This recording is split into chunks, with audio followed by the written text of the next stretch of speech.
Assalamualaikum warahmatullahi wabarakatuh. Kami dari kelompok 3 akan mempresentasikan hasil diskusi kami tentang pelatihan dan pengembangan sumber daya manusia. Pengertian pelatihan menurut para ahli, yaitu menurut Wilson Bangun, pelatihan itu sendiri adalah proses untuk mempertahankan atau memperbaiki keterampilan karyawan untuk menghasilkan pekerjaan yang efektif. Pengertian pengembangan menurut Handoko yaitu pengembangan karyawan yang dimaksud itu untuk menyiapkan karyawan untuk memegang tanggung jawab pekerjaan di masa yang akan datang. Pengembangan karyawan bisa dilakukan secara formal maupun informal. Secara formal berarti karyawan ditugaskan oleh perusahaan, sedangkan secara informal berarti karyawan melatih dan mengembangkan dirinya atas keinginan dan inisiatif sendiri tanpa ditugaskan oleh perusahaan.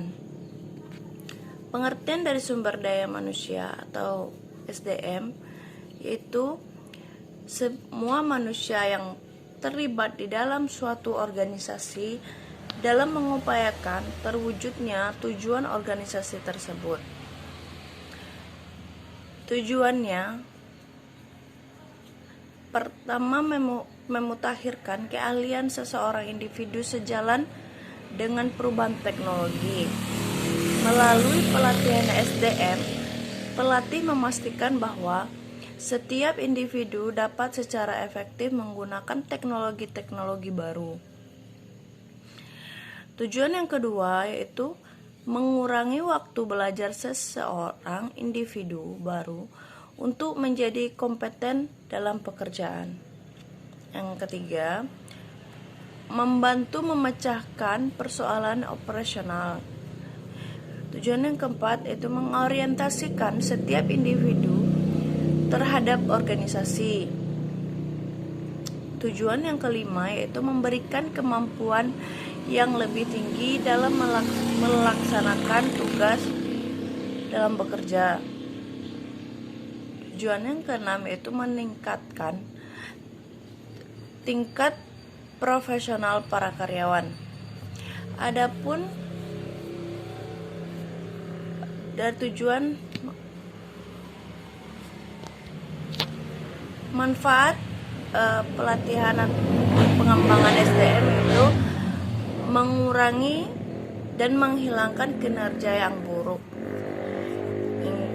dan meningkatkan produktivitas. Ketiga, membentuk sikap loyalitas dan kerjasama yang lebih menguntungkan. Lalu manfaatnya berikutnya itu memenuhi kebutuhan perencanaan SDM. Manfaat berikutnya juga mengurangi frekuensi dan biaya kecelakaan kerja.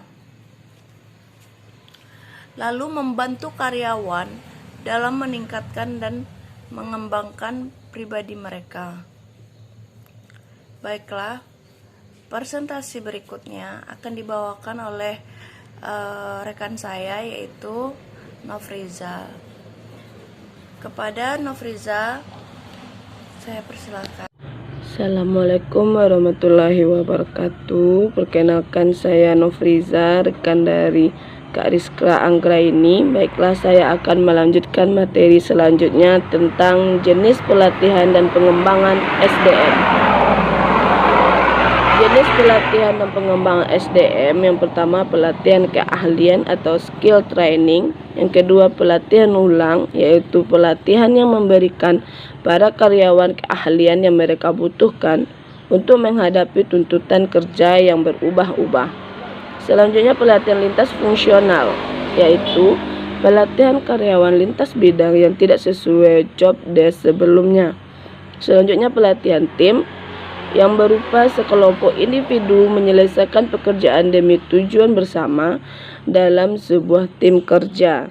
Selanjutnya pelatihan kreativitas, yaitu Tenaga kerja diberikan peluang untuk mengeluarkan gagasan sebebas mungkin yang berdasarkan pada penilaian rasional. Selanjutnya, tahapan pelatihan SDM. Penentuan kebutuhan pelatihan SDM. Tujuan untuk kebutuhan pelatihan SDM ini adalah untuk mengumpulkan sebanyak mungkin informasi yang relevan guna mengetahui data atau menentukan apakah perlu tidaknya dilakukan pelatihan SDM dalam organisasi tersebut. Selanjutnya, mendesain program pelatihan SDM. Ketetapan metode pelatihan SDM tergantung pada tujuan yang hendak dicapai, identifikasi mengenai apa yang diinginkan agar para pekerja harus mengetahui dan harus melakukan. Selanjutnya, evaluasi efektivitas program pelatihan SDM. Pelatihan SDM harus merupakan suatu solusi yang tepat bagi permasalahan organisasi, yaitu bahwa pelatihan SDM dimaksudkan untuk memperbaiki kekurangan dari keterampilan setiap pekerja. Tujuan dari tahap ini adalah untuk menguji apakah pelatihan SDM tersebut efektif di dalam mencapai sasaran-sasarannya yang telah ditetapkan. Sekian dari kelompok kami dan terima kasih atas teman-teman semua. Kami ucapkan Assalamualaikum warahmatullahi wabarakatuh.